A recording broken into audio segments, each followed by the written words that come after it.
नमस्ते सदावत्सले मातृभूमि। एमसीडी में केजरीवाल जी को बहुत अच्छी सफलता मिली। बहुत अच्छी सफलता से मतलब है कम से कम केजरीवाल जी इस सिचुएशन पर पहुंच गए हैं कि वो अपना मेयर चुन सकते हैं। लगातार पिछले 7 वर्षों से वो एक बात की लड़ाई लड़ते आए और उनकी लड़ाई का जो मुख्य केंद्र रहा वो या तो एलजी है, केंद्र सरकार है और म्यूनिसिपल कॉरपोरेशन है। साहब कोई काम ही नहीं करने देता उनको। ना एलजी काम करने देता है, ना केंद्र की सरकार उनको उनका कहना है काम करने देती है, और बचा कुचा जो मामला रह जाता है वो एमसीडी ले जाती है। इसलिए जी वो काम नहीं कर पाते। जितने वचन वो देकर आए, जो वो करना चाहते हैं, वो कुछ करने नहीं देते लोग, वो कर नहीं पा रहे। ये लगातार वो इल्ज़ाम लगाते आए हैं और इन इल्ज़ामों की वजह से वो हाई कोर्ट के दरवाजे खटखटाते हैं, सुप्रीम कोर्ट के दरवाजे खटखटाते हैं। और एमसीडी में 15 वर्ष से भारतीय जनता पार्टी का शासन था। मैं लगातार कहता हूं कि अगर ओरिजिनल जनता के कामों के लिए कोई सरकार होती है तो वो म्युनिसिपल कॉरपोरेशन की सरकार होती है, क्योंकि केंद्र सरकार से जनरली पासपोर्ट छोड़कर या कुछ विशेष योजनाएं छोड़कर आम आदमी का वास्ता नहीं पड़ता। दूसरी बात ये भी है कि राज्य सरकार का बिजली पानी का अपना रहता है। बिजली पानी, स्वास्थ्य सेवा, स्वास्थ्य शिक्षा, इसमें स्वास्थ्य और शिक्षा म्युनिसिपल कॉरपोरेशन के पास भी रहती है। तो म्युनिसिपल कॉरपोरेशन भी अपने अस्पताल खोलती है, अपने शिक्षा केंद्र खोलती है, स्कूल खोलती है। सवाल यहाँ पर यह है कि जो बिजली पानी को छोड़कर दिल्ली सरकार से या कोई भी स्टेट गवर्नमेंट से अपने को बहुत ज़्यादा वास्ता क्या, कनेक्टिंग रोडों की आवश्यकता पड़ती है। दिल्ली में तो वो भी रिंग रोड केंद्र के पास है, मोस्टली पोर्शन केंद्र के पास है, नई दिल्ली का डेवलपमेंट केंद्र के पास है। तो फिर किस आधार पर और कैसे वो जो जो जो राज्य सरकार है और केंद्र सरकार है उस पर प्रश्न खड़े किए जाएं। मेन काम जो व्यक्ति का पड़ता है वो अपनी घर बनवा रहा है, स्लेब बनवा रहा है, रोज़ उसके ड्रेनेज के चक्कर रहते हैं, उसके यहाँ का जो पानी है, नाली भर जाती है, नाला भर जाता है, रोड भर जाता है, या फिर वो अपने घर में कुछ मरम्मत करवाना चाहता है, एक फ्लोर बनाना चाहता है, कोई ज़मीन लेकर कुछ करना चाहता है, पार्किंग की समस्या है। ये सब म्युनिसिपल कॉरपोरेशन की समस्याएं रहती हैं। सफाई म्युनिसिपल कॉरपोरेशन के पास रहती है। तो जो आम आदमी को रोज दिखता है वो म्युनिसिपल कॉरपोरेशन है।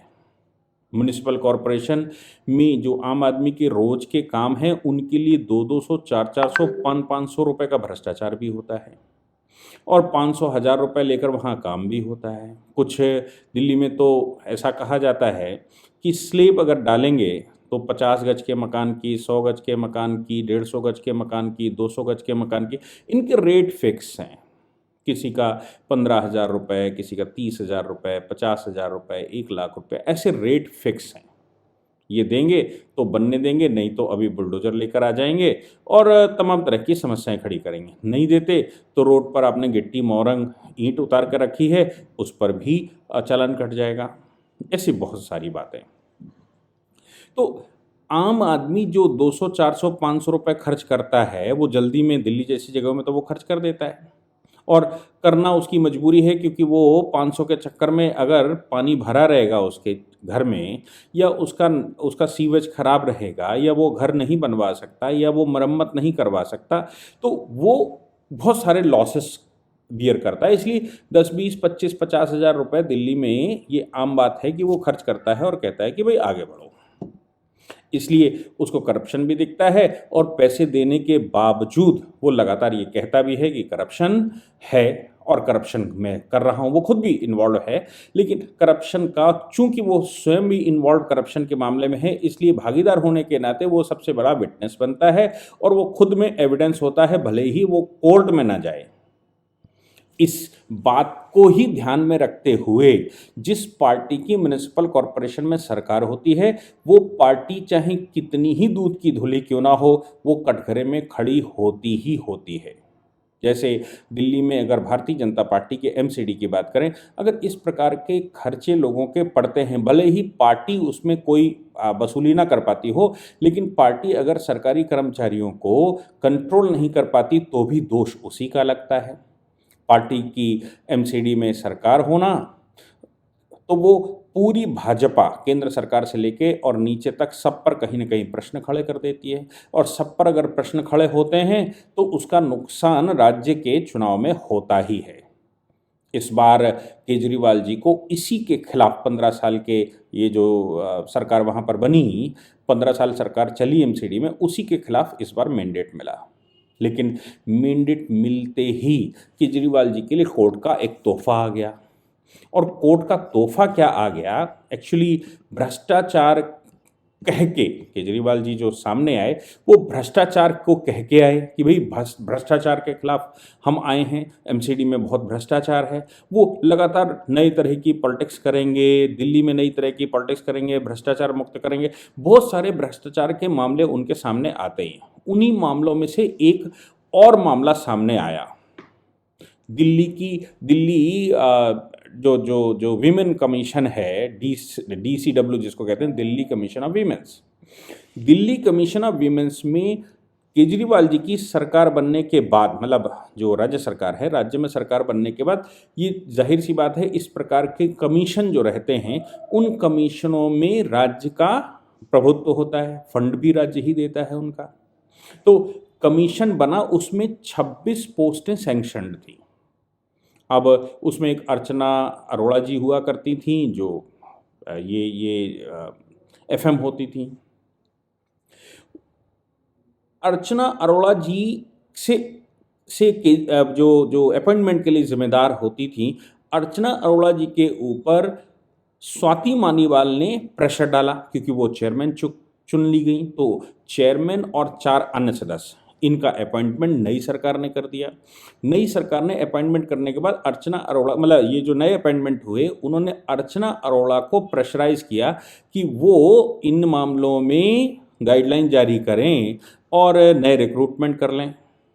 अर्चना अरोड़ा को ये स्वीकार नहीं हुआ, तो उन्होंने अपनी स्वेच्छा से इस्तीफा दे दिया, क्योंकि स्वाति मालीवाल का जो विज़न था, वो उस विज़न को वो पूरा नहीं कर सकती थी, क्योंकि कानून अनुमति नहीं देता था। और केजरीवाल जी तो कानून से उनका बड़ा दूर से नाता है, इसलिए जब उनकी पहली बार सरकार बनी और केंद्र में माननीय राष्ट्रपति उस समय प्रणब मुखर्जी जी हुआ करते थे, उनसे अरविंद केजरीवाल जी मिलने गए। जब उनसे मिलने गए तो उन्होंने कॉन्स्टिट्यूशन की एक बैरक उनको भेंट किया था, कुछ नहीं भेंट किया, एक कॉन्स्टिट्यूशन का बैरक भेंट किया। संभवतः राष्ट्रपति महोदय को ये रहा होगा कि भाई कानून से शासन चलता है, जीत कर आप आए हैं, इसका मतलब ये बिल्कुल नहीं है कि आप कुछ भी करेंगे, इसलिए कानून के मापदंडों में, कानून के दायरे में ही काम करेंगे। तो जब DCW की 26 सैंक्शन सीटें हैं, 26 सीटों में से की जगह पर 90 सीटें बनाई गई और भर ली गई। अब अर्चना अरोड़ा जी का एक बयान आया। अर्चना अरोड़ा जी के बयान में वो ये कहती हैं कि जो 26 सैंक्शन सीटें हैं, उनके अलावा अगर कोई सीट बढ़ानी, और जो बजट की बात आती है, इसमें डिप्टी सेक्रेटरी फिनेंस का भी बयान लिया गया है पुलिस के द्वारा। डिप्टी सेक्रेटरी फिनेंस का कहना ये था कि जो कमीशन ऑफ वीमेन है दिल्ली का, उसके पास स्वायत्तता नहीं है, वो ऑटोनॉमस बॉडी केवल फंक्शनल है, फिनेंशियल ऑटोनॉमी उसके पास नहीं है, उसको राज्य सरकार के पास भेजना होता है। राज्य सरकार ही, चूंकि कानून भी ऐसा ही है और रूल्स बनाने का अधिकार भी राज्य सरकार के पास ही है। अब चूंकि रूल बनाने का अधिकार राज्य सरकार के पास है, फिनेंस का मामला राज्य सरकार के पास है, इसलिए 25, 50 और 25 के रेशियो में राज्य सरकार फंड रिलीज करती है। 25, 50, 25 का मतलब पहले 25% देती है, फिर कुछ समय बाद 50% देती है, और फिर 25% देती है, और उससे वो कामकाज चलता है। इन्होंने क्या किया, स्वाति मालीवाल ने और उनके जो 4 सदस्य केजरीवाल जी ने अपॉइंट किए, इन्होंने मिलकर 60 सीट, वो 87 वैकेंसीज भर ली। नई पोस्टें क्रिएट की गई, 25-25, 30-30, 40-40 हज़ार रुपये उनके रेम्यूनरेशन, कुछ एडवाइज़र बन गए, कुछ ये बन गए, कुछ वो बन गए, कुछ 50,000 की सैलरी, कुछ 25,000 की सैलरी, ऐसी करके तमाम तरह के अपॉइंटमेंट कर लिए गए। अब ये जो अपॉइंटमेंट किए गए, वो चूँकि 26 वैकेंसी ओनली थी, तो 26 वैकेंसी की जगह 90 भर लोगे, तो ये तो जाहिर सी बात है कि आप उसको परमानेंट रिक्रूटमेंट तो कर नहीं सकते। तो ये जो अर्चना अरोड़ा जी का कहना है, उनका जो बयान आया, मतलब ये बयान आया से मतलब कोई पब्लिक फोरम पर बयान नहीं है, चार्जशीट से मैं बता रहा हूँ। अर्चना अरोड़ा जी का जो बयान है, उन्होंने ये कहा कि हमने एडवर्टाइजमेंट के लिए एक फ्रेमवर्क बना कर दिया हुआ था, लेकिन वो तो लगातार कॉन्ट्रैक्ट पर भर्ती करने को तैयार थी।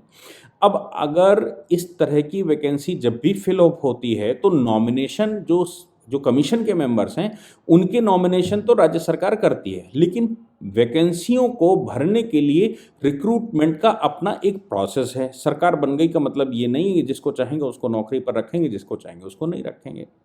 ये वैसे ही है जैसे कॉलेजियम इस समय चैलेंज हो रहा है, भाई जिसको चाहेंगे उसको एलिवेट करेंगे, जिसको नहीं चाहेंगे उसको नहीं करेंगे। कॉलेजियम डिसाइड करेगा, और कॉलेजियम जो डिसाइड करेगा वो उसका मिनट्स भी नहीं बताएगा कि उसने क्या सोचा, कैसे सोचा, उसका तरीका क्या है।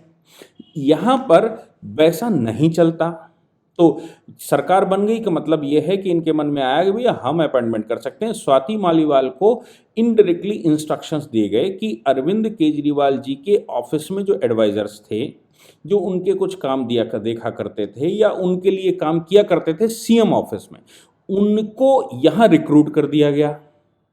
इसके अतिरिक्त बिहार से आम आदमी पार्टी के टिकट पर चुनाव लड़े व्यक्ति को भी यहाँ रिक्रूट कर दिया गया, और तमाम तरह के आम आदमी पार्टी के 20 वर्कर तो पकड़ लिए गए। 20 वर्कर ऐसे पकड़ लिए गए कि वो कहीं ना कहीं इससे पहले आम आदमी पार्टी के लिए काम कर रहे थे, और उनके पास लेटर ऑफ एप्रोप्रिएशन राज्य सरकार ने जारी करके रखा था कि ये बहुत अच्छे वॉलेंटियर काम करने वाले लोग हैं, ये बहुत अच्छे लोग हैं। जो भी कुल मिलाकर वो एविडेंस था कि ये जो 80 वैकेंसी 87 वैकेंसी 90 टोटल क्रिएट की गई, 87 वैकेंसी का डिटेल निकाला गया, 3 का अभी पता नहीं है, पुलिस भी नहीं ढूंढ पाई ये 3 कहाँ हैं और कौन लोग हैं, लेकिन 90 कर दिया गया।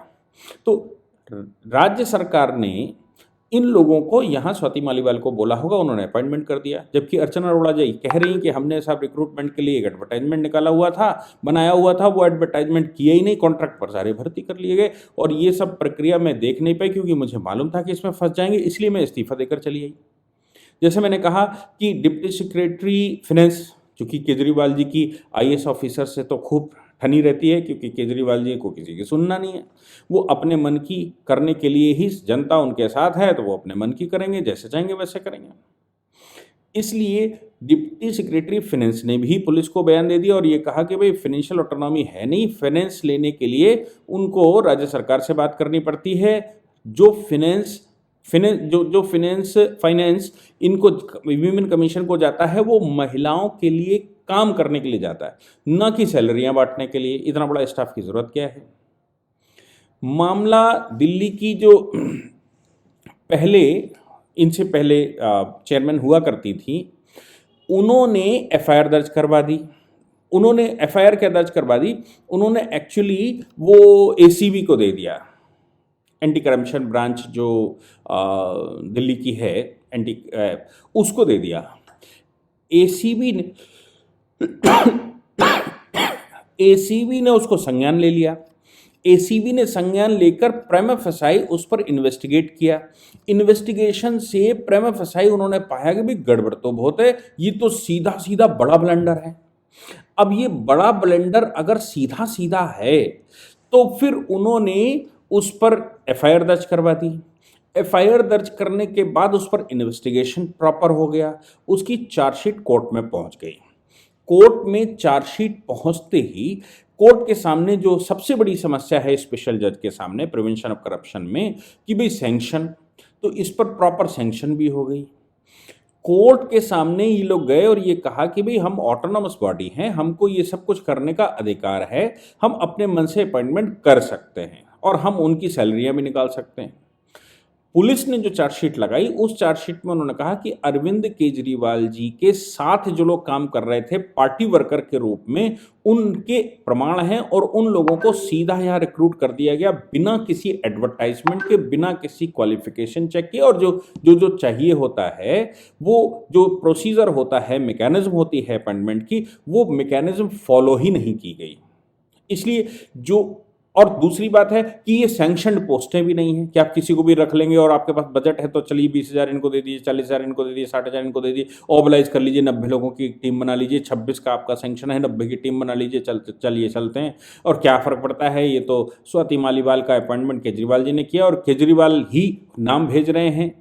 तो जो एफआईआर दर्ज हुई वो दर्ज हुई केजरीवाल जी और स्वाति मालीवाल के खिलाफ। लेकिन केजरीवाल जी की एक बड़ी खास बात है, केजरीवाल जी की खास बात यह है कि वो सब कुछ करवाते हैं या वो मुख्यमंत्री हैं, लेकिन उनके पास वो साइनिंग अथॉरिटी कहीं पर नहीं है, ना ही कोई मंत्रालय उनके पास है, ना ही कोई साइनिंग अथॉरिटी, वो तो केवल बताते हैं ये कर लो।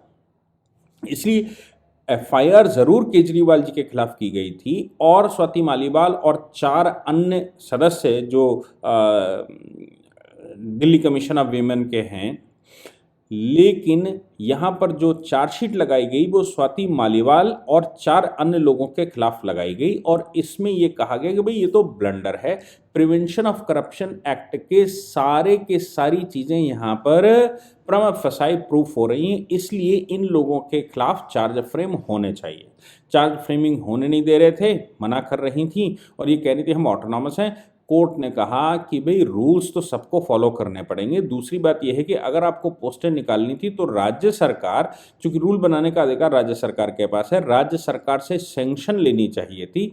बाकायदा बजट राज्य सरकार देती है, इसलिए बजट पूरा वहाँ सेट करना चाहिए। उसके अलावा जो मैनुअल वर्क है रिक्रूटमेंट का, जो रिक्रूटमेंट डिपार्टमेंट है उसमें एडवर्टाइजमेंट होने चाहिए थे, उस एडवर्टाइजमेंट के अगेंस्ट में एप्लीकेशनें आती, बाकायदा मिनिस्ट्री ऑफ पर्सनल से सब कुछ होता है।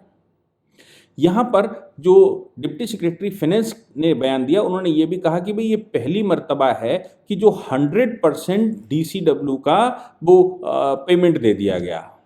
दिल्ली कमीशन ऑफ वीमेंस का जो बजट है वो 100% दे दिया गया और उस 100% बजट को जैसे इन्होंने बांट लिया आपस में कि 90 लोग हैं, ये बजट आया, ये बांट के खा जाओ, बाकी कमीशन वीमेंस के ऊपर जो काम करना है वो कर लेंगे। क्या है उसमें कुछ बहुत विशेष थोड़ी ना करना, कोई ऐसा केस वेस मीडिया में आ जाए उस पर लेकर उधम मचाना है और पॉलिटिकल विशेष पूरी करनी है। अगर भारतीय जनता पार्टी की तरफ से कोई वीमेंस का मामला आ जाता है तो उसमें स्वाति मालीवाल को इंटरेस्ट लेना है, कांग्रेस की तरफ आ जाता है तो स्वाति मालीवाल को इंटरेस्ट लेना है और बाकी का जो वीमेंस का मामला रहता है उसमें एक बयान ही तो देना है। बाकी जो बजट आता है उसका क्या करना। बजट जो है वो इतने रिक्रूटमेंट करके 40,000, 50,000, 60,000 रुपए पर महीने के हिसाब से लोगों को रिक्रूट कर लीजिए और अपने वर्कर्स को वहां पर ऑबलाइज कर लीजिए। हाई जो कोर्ट ने कहा, राउस एवेन्यू कोर्ट में ये मामला है, ऑनरेबल कोर्ट दिग्विजय सिंह जी की जो स्पेशल जज प्रिवेंशन ऑफ करप्शन है, एसीबी का केस देखते हैं। उन्होंने section 120 BIPC, section 13(2), section 13(1)D of prevention of corruption act 1988 के तहत चार्ज फ्रेमिंग कर दी और उन्होंने कहा इनके खिलाफ चार्ज बनते हैं, इसलिए इनके खिलाफ चार्ज फ्रेम किया जाता है। अब चार्ज फ्रेम होने के बाद जो क्राइम ब्रांच है या एसीबी है, एसीबी उसको अपने एविडेंसेस प्रूव करेगी। हालांकि ये इतना बड़ा ऑर्डर उन्होंने किया है, इतना बड़ा ऑर्डर किया है 30-32 पेज का, तो वो खुद में उन्होंने सब कुछ एक्सप्लेन किया है कि भाई कैसे ये लोग अपनी अपनी पावर्स का मिसयूज कर रहे हैं और करप्शन के मामले में कैसे इन्वॉल्व हैं और ये भी प्रिवेंशन ऑफ करप्शन है। एक चीज़ और ध्यान रखनी चाहिए, लोग कहते हैं कि भाई उन्होंने धन नहीं लिया, जिसके पास पैसा नहीं, पैसा जिसके पास है वो ईडी के मामलों में आता है। प्रिवेंशन ऑफ करप्शन में फेवर भी आता है, यानी कि करप्शन के मामले में फेवर, आपने धन एक को पैसा नहीं लिया लेकिन आपने फेवर किया, अगर किसी का फेवर करके उसको कुछ लाभ दिया है तो वो भी करप्शन की कैटेगरी में आते हैं, वो भी प्रिवेंशन ऑफ करप्शन एक्ट के डेफिनेशन में आता है। यहाँ पर केजरीवाल जी के लिए एमसीडी जीतते ही जिस प्रकार से राउस एवेन्यू कोर्ट ने चार्ज फ्रेम किए हैं और जो जो जो बड़ा ब्लंडर सामने आया है, मुझे लगता है वो केजरीवाल जी को एमसीडी जीतते ही एक नया गिफ्ट है। करप्शन के खिलाफ आए हैं और करप्शन के मामले में फंसते दिखाई दे रहे हैं। जय हिंद, जय भारत, वंदे मातरम।